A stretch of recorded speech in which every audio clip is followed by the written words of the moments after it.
Good evening again, Councilman Khalid. I am Gloria Jenkins, past president of the South Metro Democratic Women's Council. The organization purpose is to create awareness and facilitate support for various social issues and programs that concern women in the South Metro and surrounding areas. Today, I'm going to be asking you the tough questions that your constituents would be delighted to hear your response to. And the first one is a very hard one. So prepare yourself. Tell me a little bit about yourself. So my full name is Khalid Kamau. Everybody just calls me Councilman Khalid. And I was born and raised in the city of South Fulton. My father was an accountant for the city of Atlanta. He's retired now. He is one of my constituents in District 4. And he was an accountant for every mayor from Maynard Jackson to Kissimmee. My mother was a Grady nurse. She was a graduate of the Grady Colored Nursing Program. Okay. I'm familiar with that one. And then she went on to run, her name was Elsie Redden. She went on to run Grady's Bankhead Clinic for about 30 years. And so they both were steeped in public service, community, and local politics. And they taught me that to whom much is given, much is expected. I went to Old National Christian Academy, the first home when they took me home from Piedmont Hospital. My mom likes to say that she knew I was her baby because I was the only Black baby in the nursery in 19. They took me home to a house on Skyview Drive, which is now in District 1.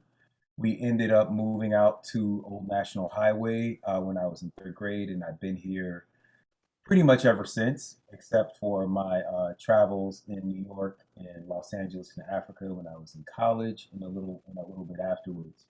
I went to Old National Christian Academy with Billy Edwards, the son of the mayor, and Mr. Corey Reeves. We all went to school together, and Old National is my heart, and South Fulton is my passion. Okay, all right. That wasn't so hard, was it? You knew all the answers. And now for number 2. What is your platform and why are you running for mayor rather than seeking re-election as a councilor? There were certain things, to be honest, I didn't really want to be mayor. I was happy being a councilman. I am beloved in my council district. I feel like there's so much work to do on Old National, but I found myself continuously being blocked from doing everything that I wanted to do in this position by the mayor. Quite frankly, our mayor makes the agenda for every council meeting. Nothing goes on the agenda that he does not approve of, and nothing that he does not approve of goes on the agenda. And I ran into some roadblocks. I think that what it really means, the mayor making the agenda, what it really means is that the mayor decides what we talk about as a city. And I think that there are some courageous conversations. That's what I like to call them. Some people call them difficult conversations, but there are some courageous conversations that we have not had together as a city because we haven't had the leadership in place. One of those conversations is about density on Old National and in other places and zoning. We have a population that is, our median age is younger than Atlanta, younger than the region and younger than the state. But we have an increasing that population is diminishing. And what I know as a resident, as a son of Old National, as a son of seniors who lived on Old National, is that we do not have the kind of housing and job um, options and opportunities that Gen Xers and millennials that some of us are looking for. So, in an attempt to build some of those things on Old National and push those conversations, I found myself blocked. And then over the years, I also found that we were only not only were we not having the conversations that I felt we needed to have about Old National, but we weren't having them about our city in general. So we rushed through our comprehensive plan. We rushed through the rewriting of our zoning plan, and it still doesn't do all of the things that we needed to do. We still don't hold developers accountable the way that we should. With our budget, we are currently spending nearly 30% of our budget on police and less than 1% on economic development. We cannot police our way to prosperity. And so, talking about reprioritizing our budget and thinking about economic development for the entire city in a different way, I felt like was something that I couldn't do in this council seat. That is really the job of the mayor, to lead those community conversations. And so my platform is three things. I want us to build better, invest more, and improve our image. By build better, I mean that I want us to raise the standards for developers. Right now, we're letting developers not just bring in, warehouses and chicken shacks and things like that, but even in our subdivisions, we have a lot of subdivisions that are being built with narrow streets and no amenities. And 2 or 3 years after the subdivision is built, we find out that there's $100,000 bill, or the HOA reserves aren't what was advertised, and now the HOA is in trouble, and they can't, pave their streets or keep the clubhouse open, or whatever the case is. So I want us to raise standards for developers, and if developers cannot meet our standards, we have $100 million with which we can buy land and become developers. Part of us becoming a city was Kujijakalia. It's a Swahili word that means self-determination. And that means that if you can't get builders to build what you want, you have to build it yourself. Secondly, we need to invest in young people. Of course, we need to invest in our seniors, but our young people are going to be our next generation of leaders. And we know that a lot of the crime that we are seeing is being committed by juveniles. So we've got to invest in them before they get into trouble and make sure that we are building career pathways to real careers and not just warehouse jobs. And then lastly, I want us to improve our image, which starts with changing our name and rebranding ourselves. A lot of the negative things that you hear about South Fulton are not even happening in the city of South Fulton, but they're happening in South Fulton County. Mhm. Gotta, we gotta have a new name. As someone who renamed himself when I turned 18, I was not born Khalid Kamau. I know the importance of choosing your own name and defining yourself for yourself. We haven't really had a conversation about what kind of city is South Fulton. Are we a town? Are we a city? Like, what kind of aspirations do we have? What is our shared culture? What are our shared values? And so those are the things that I want to do as mayor. Okay, now you mentioned three: build better, improve image. What was that second one? Invest more. Okay, invest more. Okay, what makes you qualified to do the job as mayor?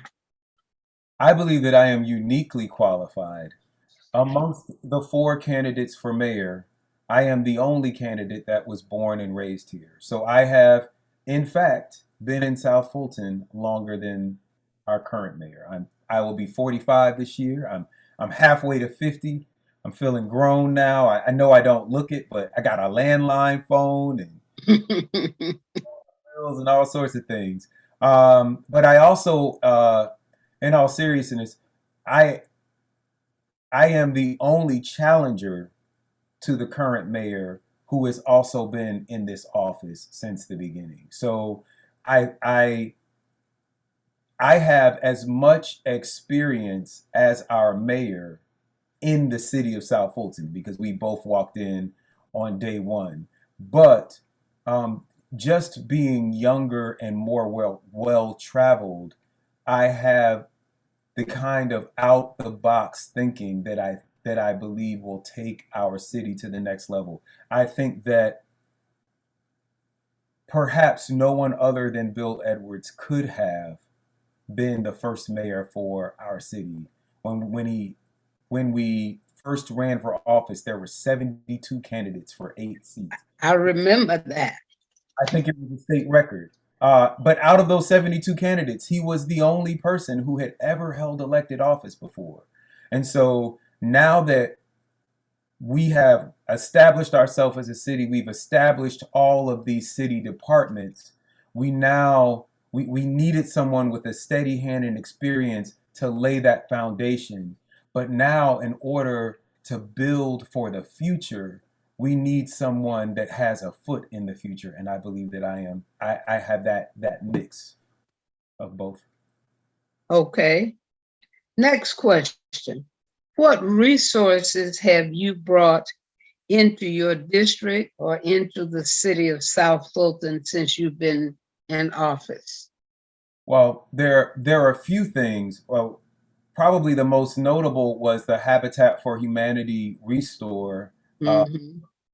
Habitat for Humanity's largest expansion, Habitat for Humanity Atlanta's largest expansion in the history of that organization.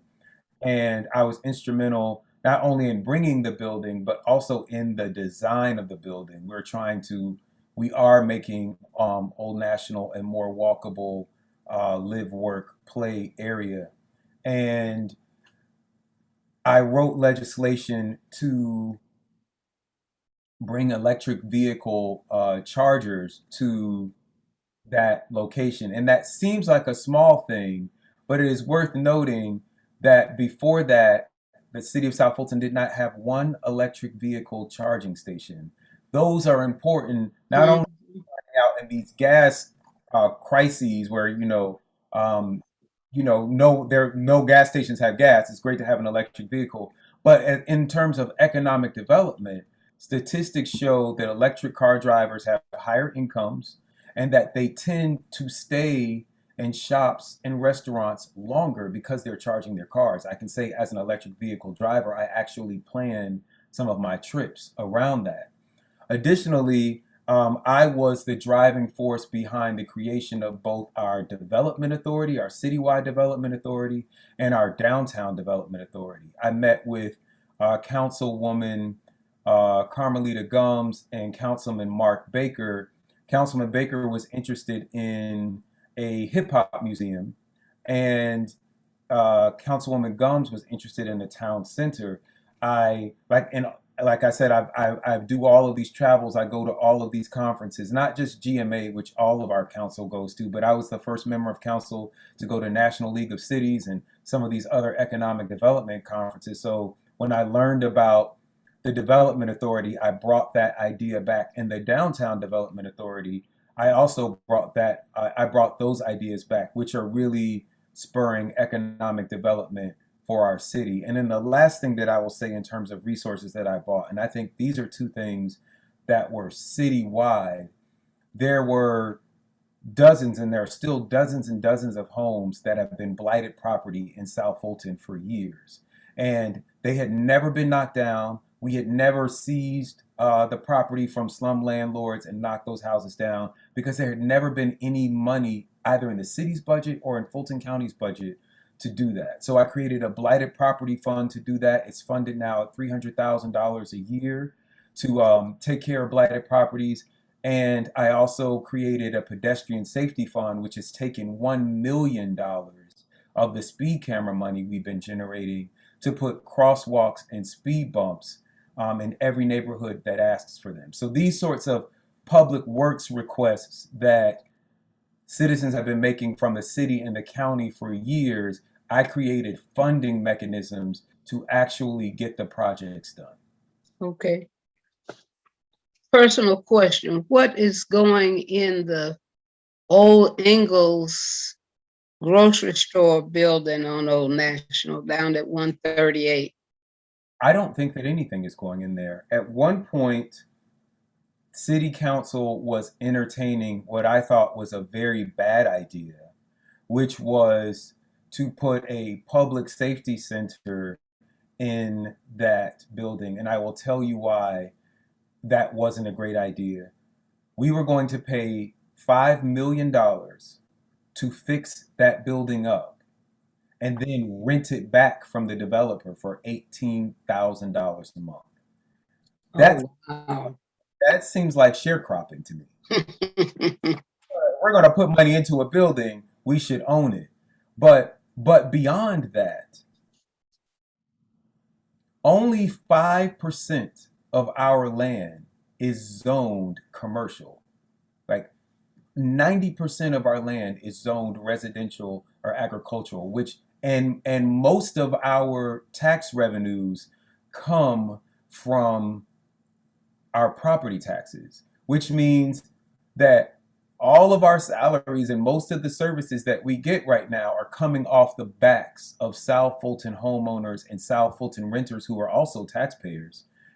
But we've got to find a way to maximize these commercial zones like Old National and Fulton Industrial Boulevard. I believe, and I know this is going a bit in the weeds, but our budget is just over $100 million. I think we're at $127 million right now. That sounds like a lot of money. But consider that Sandy Springs is a third of our size. They're about 33 square miles. We are nearly 100 square miles. And their budget is over $300 million. So they have three times as much money per square mile to invest than we do. So we really are in a, we're not financially insolvent. We're not on the verge of bankruptcy, but we really can't do the kinds of things that we want to do unless we either raise taxes or raise revenue. So when it comes to buying land and developing buildings, the thing to know about government buildings, whether they're city halls or police stations or public safety stations, is to know that none of those buildings pay taxes. Every time we build a building like that, we're digging ourselves further into a financial hole. So I believe that for the next few years, if it don't make dollars, it don't make sense. And it doesn't make sense to build big public buildings on this very valuable commercial property that is one exit from the world's busiest airport. Right now, the city of South Fulton has only one hotel. It is all the way out on Highway 74, Sonoya Road. Khalid has 33 plus hotels. They are getting, wow. Yes, they are getting millions of dollars. And every time you go to a hotel and you see those hotel taxes, they're like 12, 14, 15%. They're getting millions of dollars in taxes from people who don't live here, right? They come, they stay in the hotels, they shop on Main Street in those stores. That is the kind of economic development that we need to be thinking about before we go building big justice centers and city halls and things like that. Okay, another question. On the other end of Old National, where I think it used to be Treasure City, right there at Godby Road, that complex, right there at To be there, 285.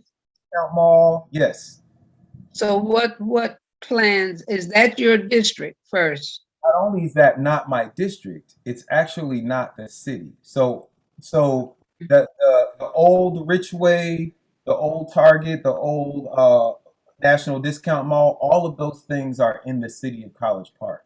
I Oh, do think that we need to be working with the city of College Park in master planning out all of Old National, so that it makes sense. And we need to do that. We need to have better relations with all of the cities that are around us.